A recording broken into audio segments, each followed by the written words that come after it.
Au sommaire cette semaine, des voitures sans volant, des satellites catapultés et pour finir, une nouvelle voiture pour se déplacer sur la Lune. Voici En route vers le futur numéro 44.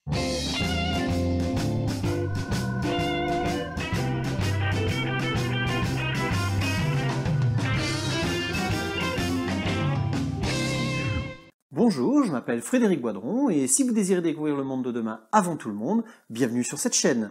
Toutes les semaines, je vous offre votre veille technologique sur un plateau. Et pensez à vous abonner pour ne louper aucune de mes prochaines chroniques. Nous sommes dans une période charnière qui voit les technologies de la voiture autonome s'implanter dans nos véhicules, étape après étape. Nous avons d'abord eu droit aux limitateurs et régulateurs de vitesse, puis des systèmes de freinage d'urgence. Maintenant, certaines voitures sont équipées de systèmes de conduite autonome sur route balisée. Dans quelques années, nous n'aurons même plus à conduire. Nos voitures rouleront toutes seules jusqu'à destination. J'ai d'ailleurs fait une vidéo où je précise les 6 niveaux d'autonomie d'un véhicule dans ma chronique numéro 8, ici dans mes fiches. Et si vous voulez savoir à quel niveau vous êtes, visionnez-la et vous serez peut-être même surpris par le résultat. Ça, c'est du teasing. Bon, je ne vais pas revenir là-dessus dans cette vidéo. Nous allons plutôt voir ensemble comment nos voitures vont évoluer, quelles expériences nous allons connaître à bord des véhicules dans lesquels le volant et les pédales auront disparu. Le volant disparaît sous quelles conditions? À partir du niveau 4 d'autonomie d'un véhicule, le volant et les pédales peuvent être cachés avant d'apparaître sous une forme quelconque, peut-être comme un joystick lorsque la voiture a besoin de votre assistance pour gérer un chemin qu'elle ne connaît pas ou pour une situation où elle n'a pas de solution. En niveau 5, le volant et les pédales sont simplement superflus dans la plupart des usages. Il sera probablement possible de les avoir quand même en option, comme pour des véhicules tout-terrain ou des voitures d'agriculteurs qui auront besoin de sortir des routes balisées régulièrement. Mais même dans ces situations, des possibilités de pointage seront peut-être plus à même d'amener un véhicule à un point précis sans avoir besoin de le piloter directement. Où est le plaisir de la conduite? Si nous allons abandonner peu à peu la conduite, c'est simplement pour tendre vers le zéro accident. Le but est que le parc des véhicules autonomes devienne majoritaire le plus rapidement possible. Comme pour les avions, nous allons nous apercevoir dans quelques années que la grande majorité des accidents sera liée à des erreurs humaines. Les véhicules autonomes sauront éviter leurs propres accidents et même éviter les accidents avec les véhicules non autonomes. Ceux qui prennent plaisir à conduire, qui ne s'inquiètent pas, ce n'est vraiment pas pour tout de suite. Les voitures de niveau 4 et 5 n'arriveront probablement pas dans le commerce avant encore quelques années. Ensuite, les véhicules non autonomes pourront encore rouler pendant plusieurs décennies, avant que ceux-ci ne soient probablement interdits sur les routes par mesure de sécurité. Une bonne partie de la population, née à l'ère des voitures autonomes, trouveront ça même logique et ne seront plus du tout choqués de perdre la notion de conduite d'ici 30 ou 40 ans. Ils seront habitués à monter dans une voiture et à ne pas avoir du tout à s'occuper de la conduite. Pour les plus récalcitrants, il est logique d'imaginer que des circuits seront aménagés dans les prochaines décennies pour permettre aux gens de goûter à la conduite d'une voiture comme grand-papa. Et sinon, il y aura des jeux vidéo et la réalité virtuelle qui permettront de revivre cela en toute sécurité. Il faudra quand même que je passe mon permis de conduire? En niveau 5 d'autonomie, il est fort probable que l'on n'aura même plus besoin de passer le moindre permis. Seuls les anciens auront encore le leur et seuls les pilotes sur circuit devront passer des épreuves adaptées aux circuits aménagés. Que ferons-nous alors en voiture? Se reposer? Les différents constructeurs commencent à réfléchir aux voitures que l'on conduira dans les prochaines années et décennies. Ils imaginent déjà les usages et les designs des cabines. Nous allons changer de paradigme, c'est le moment de peut-être tout revoir sur une base neuve. Le premier élément que l'on voit apparaître dans ces voitures, c'est la multiplication des écrans, que ce soit pour les passagers arrière ou bien pour les passagers avant. Le tableau de bord va disparaître peu à peu au profit d'un terminal multimédia. Il semblerait que la tendance soit d'incorporer une sorte d'écran global à l'avant et sur les côtés, sous les ouvertures des fenêtres. Ces écrans vont diffuser les informations du trajet, mais aussi les éléments multimédia comme de la musique, des vidéos, des services en ligne ou des jeux vidéo. Nous pouvons déjà imaginer également des déports d'écran, d'ordinateur ou de smartphone pour pouvoir travailler tout le long du trajet. Les assistants vocaux comme Google Assistant ou Alexa vont également être intégrés au véhicule. Ils se serviront des écrans pour diffuser les réponses à vos questions ou afficher photos et vidéos demandées. Il sera possible d'intégrer des requêtes sur le trajet, comme trouver un restaurant ou un hôtel sur la route. Et bien sûr, vous pourrez sélectionner votre destination par la voix quand vous entrerez dans le véhicule. D'ailleurs, certains véhicules le proposent déjà. L'habitabilité devrait gagner en modularité. N'ayant plus obligation de rester face à la route, les sièges avant pourront se positionner en banquette dans une position détente afin de profiter du voyage pour piquer un roupillon. Ils pourront se retourner en direction des passagers arrière pour discuter ou entamer une partie de cartes. L'habitacle deviendra un véritable salon roulant ou un espace ludique. Les passagers retrouveront dans ces véhicules le confort que l'on a actuellement en train, sans les bruits des autres passagers. Certains constructeurs se posent même la question de garder obligatoirement ou non une vue sur l'extérieur à tout moment.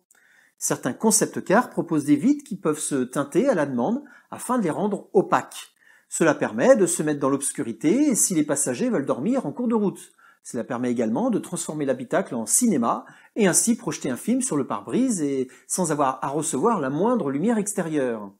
Le cinéma ou une bonne série est un bon moyen de passer le temps lors de longues routes. Ces voitures risquent de coûter très cher. Comme toujours, au début, les nouvelles technologies sont très chères et bénéficieront surtout à certaines couches de la société. Mais au fur et à mesure des années, des décennies, ces mêmes technologies vont apparaître sur des véhicules de moyenne gamme, puis bas de gamme.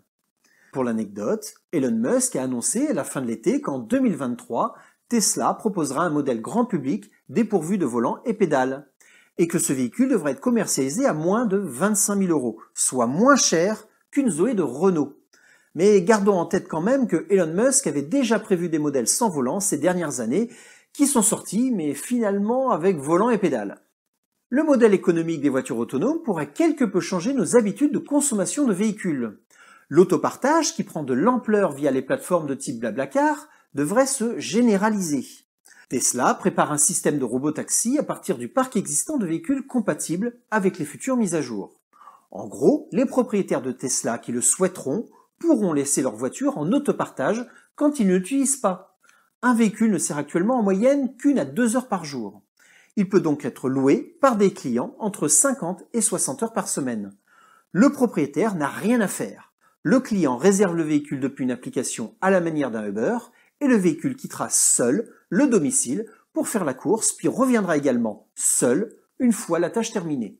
Totalement en mode autonome, le propriétaire n'a pas à craindre une mauvaise conduite de son client. Tesla estime un profit annuel de 30 000 $ par an pour les propriétaires qui laisseront leur véhicule partir quand ils ne l'utilisent pas. Ceci n'est qu'un début. Acheter un véhicule ne sera plus forcément une bonne idée. Il sera plus simple de prendre un abonnement chez un opérateur et de sélectionner un véhicule différent pour chaque besoin. Un petit véhicule tout simple pour 1 ou 2 passagers pour se rendre au travail, un ludospace pour les vacances, un bureau roulant pour les voyages d'affaires. Il vous suffira de sélectionner votre besoin sur l'application et le véhicule viendra de lui-même à votre rencontre. Il y aura bien évidemment la possibilité de programmer des services réguliers pour aller au travail, emporter les enfants à l'école ou aller à votre session de sport. Nous pouvons imaginer un principe reposant sur des systèmes de forfait avec la possibilité de facturer des extras pour des véhicules ou des courses spécifiques. Nous serons à l'ère de la voiture as a service. Êtes-vous prêt à vous faire conduire par des véhicules dénués de volant ou de pédales? Peut-être avez-vous déjà expérimenté des portions de route en mode autonome sur Tesla ou Nissan Leaf? Pensez-vous que les voitures autonomes sont l'avenir ou bien au contraire, cela vous fait-il peur ou vous n'en voyez même pas l'intérêt? Dites-le moi dans les commentaires. Depuis 1957, nous n'avons pratiquement testé qu'une seule manière d'atteindre l'espace, la fusée. Pour avancer dans le vide de l'espace, une fusée a besoin d'éjecter derrière elle de la matière afin de créer un mouvement dans le sens opposé. Cela peut être dû par une réaction chimique entre un carburant et un comburant ou par éjection à forte vitesse de ions dans un moteur ionique.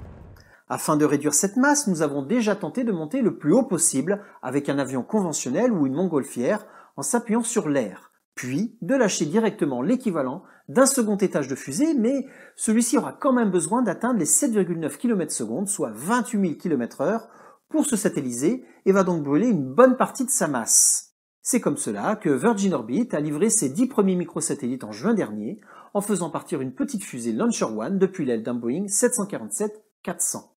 Les Américains, Canadiens et même les Irakiens ont tenté entre 1970 et 1990 de lancer des charges utiles aux limites de l'espace par le biais de canons géants. Ce sont les projets HARP américano-canadiens et Babylon en Irak. Certes, ce n'était pas forcément l'envoi de satellites qui était visé, mais plutôt des charges explosives à destination de cibles lointaines. D'autres projets, plus pacifistes mais à très longue échéance, sont étudiés, notamment autour des canons électromagnétiques. SpinLaunch est une société californienne fondée en 2014 qui veut révolutionner le coût de l'envoi de satellites dans l'espace avec une nouvelle façon de procéder, une centrifugeuse. C'est quoi une centrifugeuse? Imaginez un panier pour essorer la salade. C'est une centrifugeuse, avec un rotor qui provoque une rotation très rapide sur son axe. Dans notre cas, cela permet d'éjecter l'eau de nettoyage de votre salade sur les bords du panier.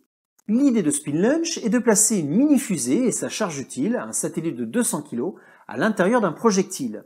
Celui-ci est placé sur un bras fixé au rotor de la centrifugeuse, situé dans une chambre à vide. Chambre à vide. Pour éviter tout frottement avec l'air et donc un frein à l'accélération de la rotation, l'espace est vidé de son air.